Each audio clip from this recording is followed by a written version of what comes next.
Bonjour à tous. Nous sommes vendredi, c'est la dernière édition de la semaine de la revue des Grandes Unes. La presse est disponible en kiosque également ce matin. La Nouvelle Expression parle de Nord-Ouest. Un préfet et 4 sous-préfets échappent à la mort. C'est le grand titre. Le journal explique que les forces de défense et de sécurité ont d'ailleurs usé de leur puissance, de feu et de leur professionnalisme pour éviter le pire. À ces hommes de commandement en mission officielle, Dr Somo Tayo, il est temps de prendre des mesures qui s'imposent. C'est ce qu'elle dit dans le dossier proposé par le numéro de ce matin, de la page 5 à la page 7. Le journal parle également du RDPC avec un député du Sud qui plie les chines, donc avec l'honorable Emmanuel Mbiam, député sortant donc du département de la vallée d'une Thème au Sud et qui ne sera pas candidat aux législatives à venir. Des révélations fortes à lire dans le journal en page 3. Le journal s'intéresse également à Mamadou Mota qui reste donc en prison. L'audition tout moins, l'audience qui a été donc renvoyée au 28 novembre pour la production même de nombreux documents tels que des certificats d'appel, des décisions, des délibérations est rendue donc dans d'autres juridictions également, à lire dans le numéro de ce matin, qui a également d'autres informations aussi. Je vous invite à parcourir le journal. Le Messager pour sa part parle des législatives municipales 2020, grogne au RDPC dans le Damawa, écarté des postes de décision au bénéfice notamment des grabataires. Les fils et filles de la région Château d'Eau du Cameroun exigent le rajeunissement au sommet du parti. C'est le journal qui le propose également en page 3 ce matin. Le journal parle également de l'hôpital central de Yaoundé. Donc Amanda Ndjaoui, victime d'un braquage. Le véhicule vandalisé, une valise contenant d'ailleurs des documents importants emportés aussi. C'est en page 6 du numéro disponible en kiosque ce matin. Le journal a également d'autres informations que je vous invite à parcourir ce jour. Nous sommes vendredi et le journal L'Œil du Sahel est également disponible en kiosque. Le journal parle d'investiture chaude d'empoignade dans le RDPC à l'extrême nord. C'est le grand titre du journal ce matin. Le journal parle également de l'environnement. Maroua, ville poussière. C'est le journal qui le dit en page 2. Et le journal parle également de l'affaire Vamoulke, délibérée pour la mise en liberté le 16 décembre 2011. C'est disponible en kiosque également ce vendredi. C'est ce que la presse propose. Autant d'informations à lire, tout comme le quotidien de jour qui parle de malgré son état de santé, Amadou Vamlouké maintenu en prison. C'est ce que le journal propose. Le tribunal criminel spécial se prononcera donc seulement le 28 novembre prochain sur la demande de libération de l'ex-directeur général de la CRTV. C'est dans le journal disponible. Le journal parle également de recasement avec les déguerpis de Ngouaché qui doivent donc encore attendre. C'est ce qu'on peut découvrir en page 6 du numéro disponible en kiosque ce matin, qui a également d'autres informations. Le quotidien Mutation parle de CEMAC avec trêve de Micmac. C'est ce que le journal propose, avec des chefs d'État qui sont réunis à Yaoundé, les chefs d'État de la zone CEMAC, qui discutent également des questions importantes. Aussi, c'est à découvrir dans le dossier proposé par le journal. Le journal a également d'autres informations que je vous invite à lire ce matin, tout comme Intégration, qui parle également de la CEMAC avec du à l'ouvrage. C'est le grand titre du journal pour dire qu'ils sont en train de travailler. Ce sont des chefs d'État de la CEMAC également, membres de la CEMAC, qui sont donc réunis à Yaoundé pour discuter des questions importantes aussi. On peut découvrir également d'autres informations dans le journal Intégration de ce matin. Cameroun Tribune parle du sommet extraordinaire de la CEMAC. Place au travail. Il faut notamment trouver des solutions après notamment le dîner offert hier soir au Palais de l'Unité par le président de la République, Paul Biya, et son épouse, la première dame, Chantal Biya. Il y a bien d'autres actions qui sont menées également ce matin. Tous doivent donc se réunir, se retrouver et discuter des questions importantes qui concernent notamment l'Afrique et beaucoup plus la zone CEMAC. C'est à lire dans le dossier proposé par le journal Cameroun Tribune de ce matin. L'autre journal disponible en kiosque, c'est bien sûr le soir hebdomadaire qui parle des législatives dans le Mbéré. Honorable Alia Moussa et tétanise d'ailleurs l'opposition. C'est à lire dans le journal. Le journal parle également de l'affaire du port autonome de Douala, gangstérisme à ciel ouvert. C'est le journal qui propose également, je vous invite à lire, dans un mini-dossier et aussi d'autres informations qui sont contenues dans le numéro disponible en kiosque ce matin. Le quotidien de l'économie parle des examens avec l'ordonnance pour réduire le taux de mortalité des petites et moyennes entreprises au Cameroun. Elles ont d'ailleurs été délivrées à l'occasion de la première édition de la semaine mondiale de l'entrepreneuriat, dont les activités l'actualité s'achève d'ailleurs aujourd'hui à Yaoundé. C'est le dossier proposé par le numéro disponible en kiosque ce matin. Il y a d'autres informations également que je vous invite à lire dans le même journal, le quotidien de l'économie. Et puis le Popoli qui en kiosque parle également des États-Unis. La troisième charge de Tibor contre Biya. C'est le journal qui propose. Je vous invite à parcourir le numéro disponible en kiosque ce matin également. Voilà ce que la presse nous propose, celle que nous avons reçue à notre rédaction ce dernier jour de la semaine. Je suis mis sur ce plateau. Bonjour et bienvenue. Merci, bonjour M. Ndongo. Bonjour à tous les inconditionnels de ce plateau. Voilà, vous êtes avec Kamini, bonjour. Flavien Ndongo, bonjour. Bonjour Georges Sémé.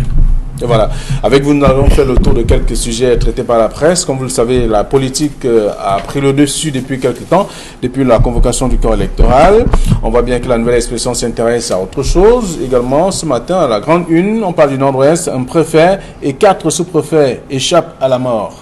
Alors, si les sécessionnistes avaient reçu leur coup, je crois que ça allait être un coup dur pour le processus de paix qui est engagé jusqu'ici par le pouvoir en place pour la résolution de la crise anglophone. Un préfet, 4 sous-préfets, je crois que c'est assez beaucoup. C'est toute une portion de la République qui allait être prise en otage. Mais ça prouve à suffisance que face à l'armée camerounaise, il y a encore du répondant, il y a encore de la riposte et qu'il faudrait prendre, comme l'a dit l'expert Sumo Tayo, il faudrait prendre toutes les mesures qui s'imposent afin d'éviter ce type de déconvenus.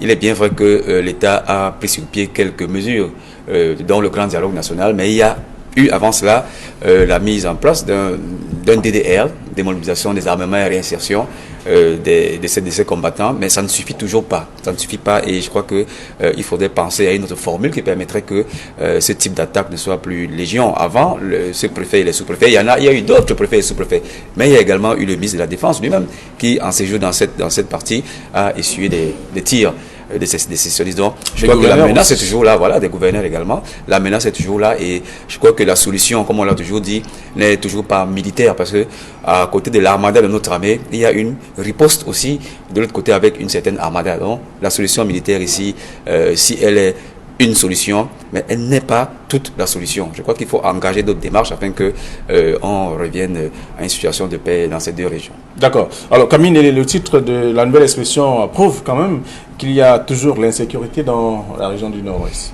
Bien entendu, l'insécurité dans la région du Nord-Ouest est connue, elle est même beaucoup plus forte que du côté du Sud-Ouest. Et quand on voit ce qui s'est passé, on réalise que certainement les forces de défense engagées sur le terrain ne vont pas jusqu'au bout. Ne vont pas jusqu'au bout, pourquoi? Parce que pour une opération comme celle-là, où un préfet était accompagné de 4 sous-préfets pour aller sur un long trajet poser un acte administratif, il fallait bien s'attendre à ce que il y ait de la riposte en route. Il fallait s'attendre à ce que les groupes armés tentent de frapper un grand coup. Et je pense que la chose la plus importante qui n'a pas été faite jusqu'à présent et pour laquelle d'ailleurs le ministre Betty Semon a failli perdre la vie, c'est l'utilisation de la logistique aérienne. Je pense que dans une histoire comme celle-là, les hélicoptères pourraient jouer un rôle très très important. D'abord de prévention, de survoler la zone plusieurs heures avant le passage des militaires et même d'être au-devant des convois. Je pense que cette solution, je ne comprends toujours pas jusqu'à présent pourquoi. Et pourtant, l'armée camerounaise dispose d'hélicoptères de combat. Et ces hélicoptères de combat pourraient jouer un grand rôle. D'abord, quand on voit que ces groupes armés, à par endroits, ils ont déversé des sacs des camions de sable. À d'autres endroits, ils ont détruit des ponts. À d'autres endroits, ils ont placé des mines. S'il y avait eu des patrouilles de reconnaissance aérienne, je pense qu'on aurait pu détecter, faire face beaucoup plus facilement à cela.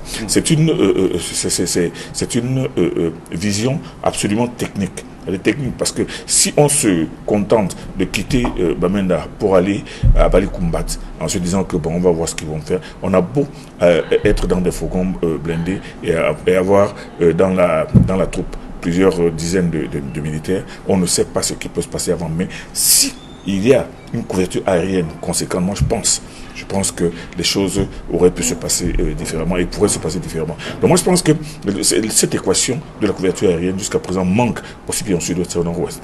Bon, maintenant d'autre part, quand on voit ce qui vient de se passer, on doit comprendre que désormais la circulation dans ces zones-là, surtout dans le cas de convoi, doit être beaucoup plus techniquement couverte plutôt que d'y aller et de se dire qu'on va tout doucement en essayant de voir si nous attendons, mais plutôt prévenir et maintenant prendre des dispositions pour que, au cas où là-devant, quelque chose se préparait, qu'on puisse même peut-être tuer cela dans l'œuf. D'accord. Alors, c'est la nouvelle expression qui propose le dossier ce matin avec cette sortie du docteur Somo Tayo qui dit qu'il est temps de prendre des mesures qui s'imposent. Finalement, donc, on va découvrir ce que le journal propose également ce matin. Et aussi, le journal parle d'autres sujets, parlant notamment de la politique avec le RDPC, un député du Sud qui plie les chines. C'est l'honorable Emmanuel Mbiam, député sortant du département de la vallée d'une thème dans la région du Sud. Lui, il estime qu'il faut, lorsqu'on a passé 3 mandats à l'Assemblée nationale, il faut mettre un terme, il ne faut plus être candidat. Et lui, il a démissionné. En tout cas, il dit qu'il ne tient pas compte de cette circulaire du président national du parti. Bien, je pense que la circulaire du secrétaire général du comité central du RDPC était tout à fait claire. Elle demandait, entre autres, un dosage des jeunes, du genre et des femmes. Ça n'excluait pas, de facto, ceux qui ont atteint le 3e âge à se présenter à l'élection législative ou municipale. Mais cette circulaire appelait à la prise de conscience de chacun. L'honorable Biam aurait bien pu se présenter, mais il a choisi de céder la place à d'autres personnes. Je crois que c'est un exemple de courage politique à saluer.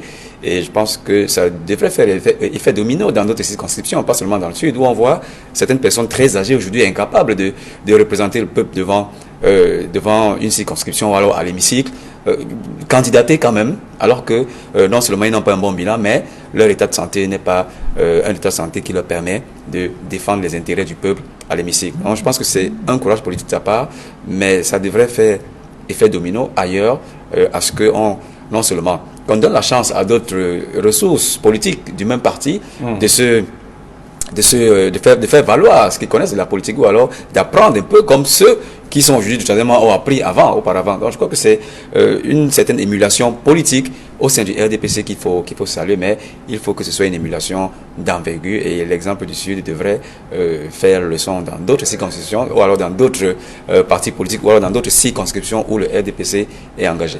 D'accord. Alors, cet article également, dans le journal La Nouvelle Expression, il y a également à Efoulan, où on parle plutôt des militants du RDPC qui se déchirent. C'est justement la suite de la circulaire du secrétaire général du comité central du RDPC. Ce n'est pas qu'à Efoulan. Les militants du RDPC se déchirent partout. Se déchirent partout où il est question d'investir aujourd'hui des députés ou des listes pour les municipales. Mais le RDPC déjà, moi je pense que le comité central du RDPC, à travers la circulaire du chef de l'État, avait déjà donné le ton et avait appelé les candidats eux-mêmes, c'est-à-dire du moins ceux qui sont en place, à comprendre qu'il faut laisser la place aux jeunes, il faut donner la possibilité d'ouverture maintenant d'une nouvelle classe politique. C'est important. Vous ne pouvez pas dire que quelqu'un qui est député depuis 30 ans puisse encore tenter de postuler face à un jeune qui a 32 ou 33 ans. C'est-à-dire qu'au moment où il acceptait, il passait député pour la première fois. Celui qui aujourd'hui est devenu peut-être un homme d'affaires ou un technocrate, qui a 34, 35 ans, il va l'empêcher de revenir parce qu'il est là depuis 30 ans. C'est vraiment inadmissible.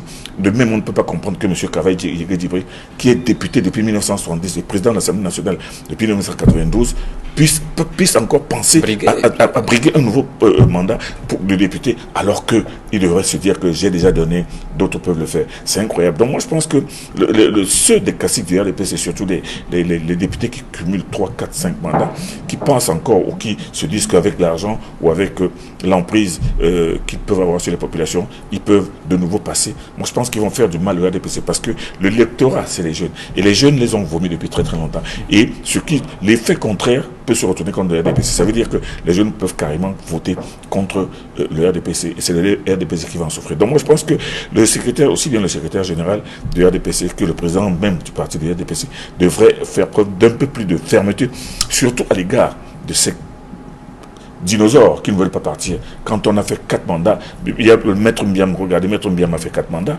il s'est dit que non, ça ne vaut pas la peine de chercher à forcer. En 4 mandats, ça fait quand même 20 ans. Ça fait 20 ans à l'Assemblée nationale. Plus les prolongations. Attends, c'est un peu beaucoup. Donc moi je pense qu'il devrait le faire.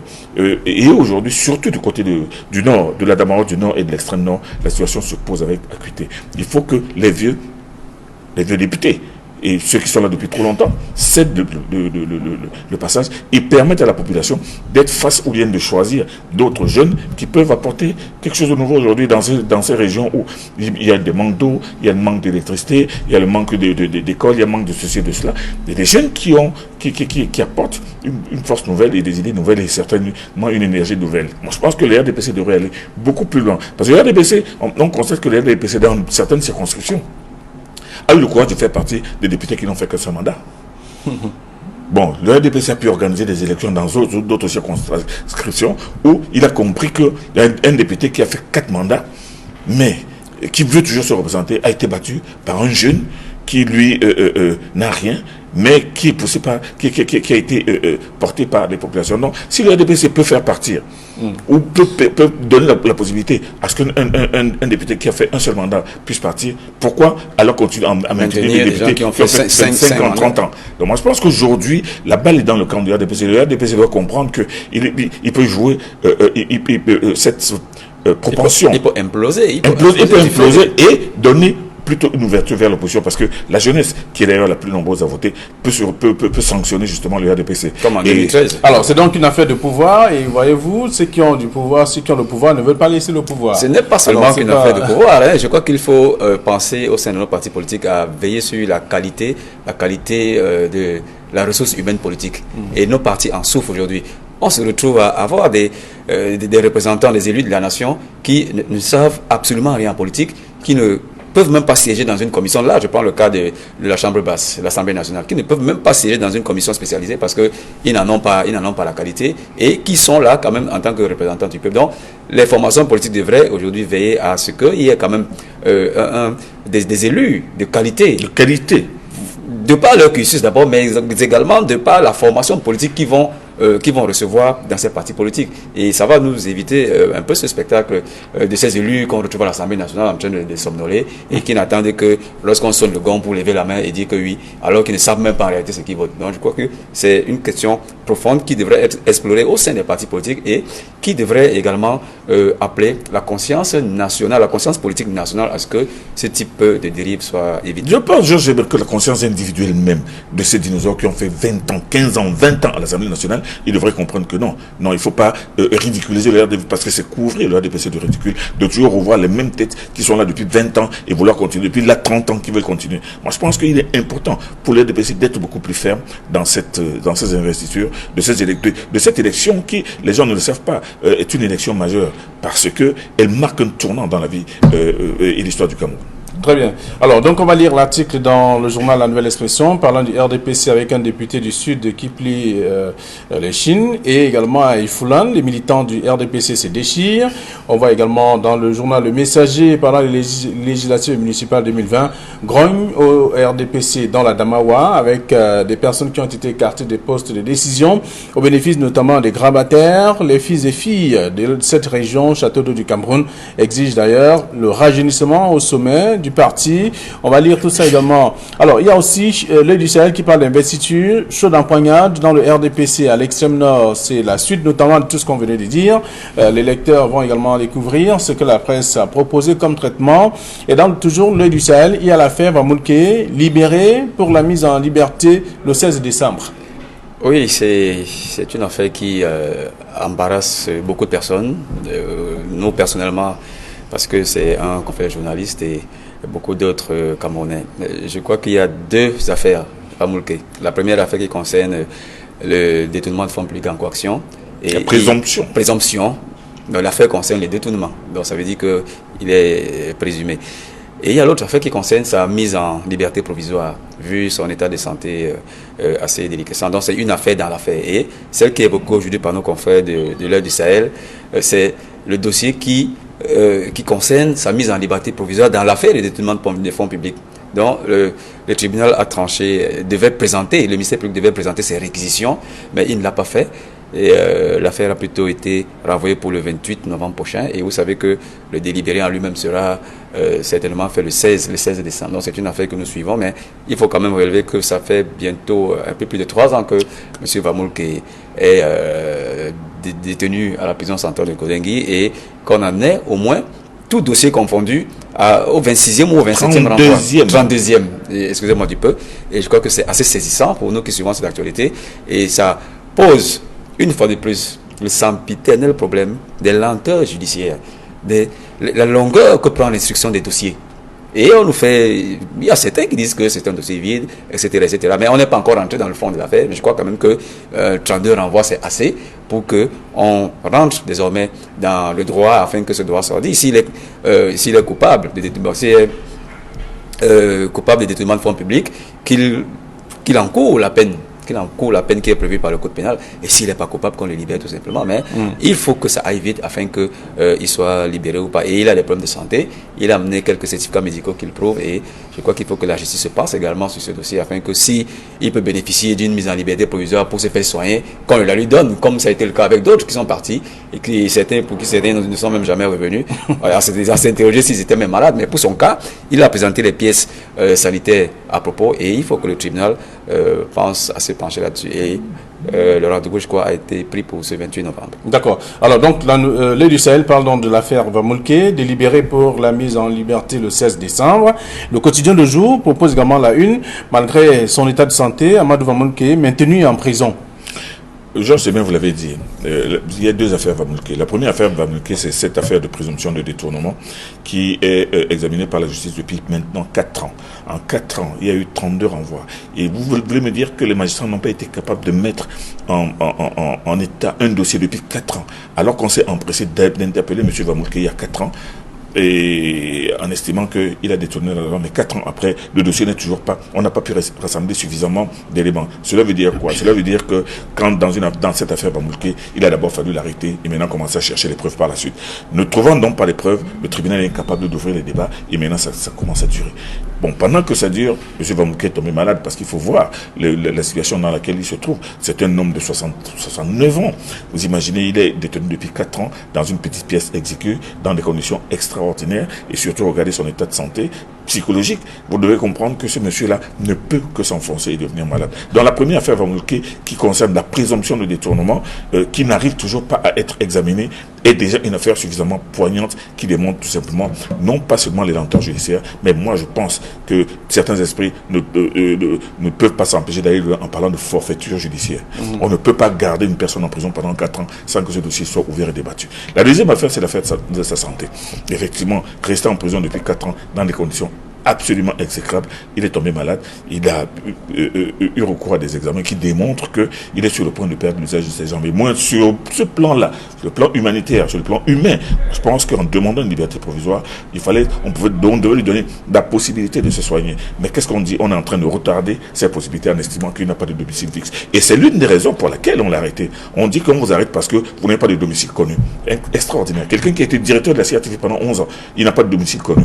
Donc, on se retrouve, la justice elle-même se retrouve aujourd'hui dans une position où elle est en train de se mordre la queue. Elle arrête quelqu'un, elle est incapable de juger cette personne, et maintenant cette personne est en train de vouloir mourir entre ses mains, et elle est en train de l'embiner pour la faire sortir. C'est en cela que l'affaire Vamulke est dramatique. On va bien voir ce que ça va donner, parce qu'il y a un premier envoi au 28 décembre, au 28 novembre, et 21 novembre, 16 décembre pour le délibérer sur la demande de la liberté provisoire. Mais seulement, ce qui est renversant aussi, c'est qu'au moment où lors de la dernière audience, on a entendu le ministère public rejeter la demande de liberté provisoire en estimant que M.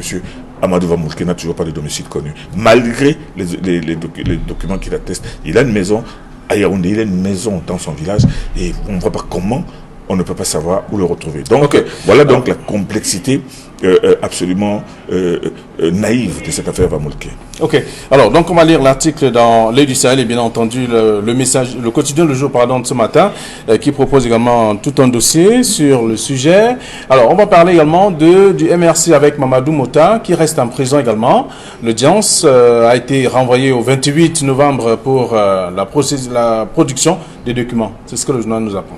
Oui, c'est une procédure qui a cours au tribunal militaire et je pense que c'est sans commune mesure avec l'affaire Vamolke puisque l'affaire Mamadou Mota est éminemment politique en rapport avec les faits que nous avons souvent évoqués sur ce plateau et il est extrêmement difficile de commenter une affaire comme celle-là qui a des relents politiques mais qui a des relents pénaux également pour parler du droit pénal. Donc on va laisser simplement le soin au tribunal militaire de se prononcer là-dessus. Mais il y a toujours cette sempiternelle question de la durée des procès, du processus d'instruction qui prend beaucoup de temps, alors que on est même en plein dans un processus de réforme de notre système judiciaire aujourd'hui. Donc ce type de cas devrait interpeller nos autorités judiciaires afin que lorsqu'on est sur une affaire comme celle-là, quelles que soient les implications politiques, qu'on respecte la procédure pénale, qu'on respecte le droit international humanitaire, qu'on respecte tout cela afin que notre justice, qui est aujourd'hui complètement en lambeaux, qui reçoit même des coups qui viennent de l'international, soit un tout petit peu, redore un tout petit peu son blason. Et nous attendons bien évidemment que les propositions qui ont été faites par le ministre de la Justice afin de réformer le code de procédure pénale soient entre véritablement en vigueur pour que le type d'affaires comme celle de Mamadou Mota trouve rapidement solution. Alors, Mamadou Mota qui caressait le rêve d'être candidat au prochain scrutin ne va certainement pas vivre cette réalité. Malheureusement, il est encore sous les liens de la détention. Et moi, je ne pense pas que cette détention soit uniquement liée à des considérations politiques, parce que ce que les gens doivent savoir, c'est que cette affaire qui maintient Mamadou Mota en prison, c'est l'affaire de la mutinerie de la prison centrale de Yaoundé. Ce n'est pas l'affaire des marches des marches du MRC pour lesquelles d'ailleurs tous les protagonistes ont été élargis. Il faut que les gens sachent et comprennent que l'affaire pour laquelle Mamadou Mota est demeure en prison aujourd'hui, c'est l'affaire de la mutinerie. Cette affaire-là n'a rien de politique. C'est une affaire qui relève du droit commun, parce qu'au moment de la mutinerie, il y a des personnes qui ont été convaincues de participation active et surtout de destruction de biens à l'intérieur de la prison. C'est dans ce cadre-là que Mamadou Mota est encore en prison. Et Georges Temel a dit, bon, le maintenir en prison, il fallait peut-être accélérer la procédure pour qu'il sache à quoi s'en tenir. Il est un homme politique, mais ce n'est pas parce qu'il est un homme politique que l'affaire son affaire doit être particulièrement traitée, alors que parce qu'il y a une élection. Non, Mamadou Mota est un justiciable qui est en prison, mais qui a demandé aussi une mise en liberté provisoire, bon, certainement pour aller se présenter à l'élection. Mais l'affaire est encore pendante devant les juridictions militaires, et il appartient à la juridiction militaire d'accélérer le processus, soit de le condamner, soit de le relaxer, mais pas de le maintenir en prison indéfiniment comme Amadou Vamolke. Il ne faudrait pas que Mamadou Mota fasse aussi 4 ans en prison avant d'être jugé. D'accord. Alors, donc on a on a certainement commenté le sujet, et les lecteurs vont lire aussi l'article proposé par la Nouvelle Expression. Alors, un autre sujet également qui fait le tour de la presse, Mutation parle de CEMAC, trêve des Micmac. C'est le titre de Mutation ce matin. Intégration qui parle également de CEMAC, du cœur à l'ouvrage. C'est l'autre titre aussi à lire. Et Cameroun Tribune qui parle de place au travail. Je pense que j'ai adoré le titre de nos confrères de Mutation qui parle de trêve des Micmac, parce qu'effectivement, il y a beaucoup de Micmac au sein du fonctionnement de la zone CEMAC. J'allais même dire beaucoup de couacs. Et j'espère qu'avec ce sommet extraordinaire, les dossiers les plus importants seront abordés. Lorsque je parle de dossiers importants, il y a d'abord la question monétaire. Dans la zone, au sein d'abord de la zone CEMAC, mais également dans les rapports de la zone CEMAC avec la France, par exemple. Je crois que entre nous, entre les pays de la zone CEMAC, il y a la question de la reconstruction des réserves d'échange qui se pose. Et le Cameroun estime que lui, il fait plus que les autres, et les autres devraient plutôt s'arrimer à ce qu'il ne soit plus celui-là qui porte plus de 60% des réserves, de la construction des réserves d'échange. Il y a également la question du rapatriement des recettes d'exploitation qui plombe effectivement la CEMAC. Vous savez qu'il y a une grosse évasion des recettes d'exportation de l'autre côté, à l'étranger, dans les banques offshore, qui ne peuvent pas revenir dans la zone CEMAC et plombent la mise sur pied d'un programme intégrateur. Le programme de réforme économique et financière de la zone CEMAC qui permet que certains projets soient implantés, mis en œuvre afin que l'intégration sous-régionale soit assez porteuse. Il y a ces rapports entre la zone CEMAC et les autres pays, notamment la France, sur le franc CFA. Est-il encore objectif ou opportun de maintenir ces liens entre la France et les pays de la CEMAC? Cette question sera également évoquée. Mais il y a d'autres problèmes, les problèmes sécuritaires, les problèmes de circulation. Voilà, où sur le papier, on dit qu'on peut circuler avec une simple carte nationale d'identité, alors que sur le terrain, c'est la croix et la bannière. Donc, tous ces problèmes qui sont en réalité des micmacs sur lesquels on a longtemps débattu et jamais des solutions devront être évoqués de façon très sérieuse cette fois-ci afin que la zone CEMAC suive un peu le train de ce qu'on voit aujourd'hui de l'autre côté de l'Afrique de l'Ouest, avec une intégration sous-régionale qui se porte bien, avec des mesures financières et monétaires qui défient même l'autorité monétaire paternaliste qu'est la France. Et je crois que si l'Afrique centrale s'arrime à ce type d'action, ce sommet de Yaoundé va rester dans les annales comme un sommet fondateur qui aura permis à la zone de prendre d'importantes décisions. Alors, Camille Nélé, mutation parle de trêve, de micmac,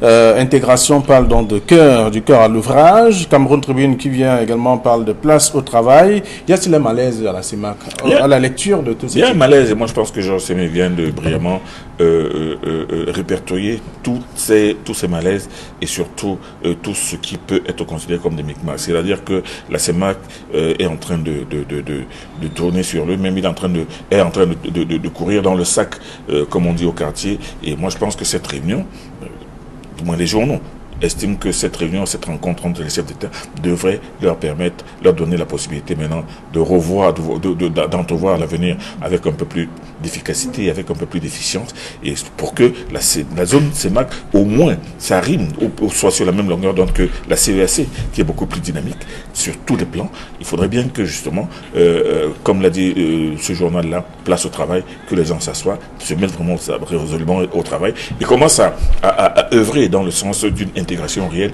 et d'un développement beaucoup plus conséquent. Moi, je pense que ces trois titres-là résument exactement la situation et démontrent tout simplement que dans notre zone Afrique centrale, il y a beaucoup de choses à faire, mais tout est plombé à cause d'un manque de volonté politique de nos chefs d'État. Maintenant qu'ils se rendent compte, qu'ils se retrouvent, je pense qu'il est temps et que maintenant le déclic doit être enclenché pour que les choses aillent dans un sens beaucoup plus efficace. Alors, mutation, trêve de micmac, intégration du cœur à l'ouvrage, et Cameroun Tribune parle de place au travail. Autant de titres que vous aurez à parcourir, en tout cas dans les tabloïds ce matin, pour comprendre un peu quel est le traitement qui est réservé à cette rencontre qui réunit les chefs d'État de la zone CEMAC du côté de Yaoundé. Messieurs, je voudrais vous libérer en ce moment, puisque nous sommes arrivés à la fin de cette édition. Nous sommes vendredi, et comme vous le savez, le vendredi est toujours sacré pour vous. Vendredi soir, bien sûr. Oui, avec l'opération. Mais aussi, c'est le vendredi de la collade du vendredi. La collade du vendredi, c'est vrai. Allez, on parle de tout ça également. C'est pour laisser, bien entendu, un goût de sourire à tous ceux qui ont perdu le sourire il y a quelque temps. Bon, voyez-vous, donc la presse est toujours disponible en kiosque. Vous aurez l'occasion de parcourir, être au parfum de l'actualité. Nous vous souhaitons de passer un très bon week-end. À lundi.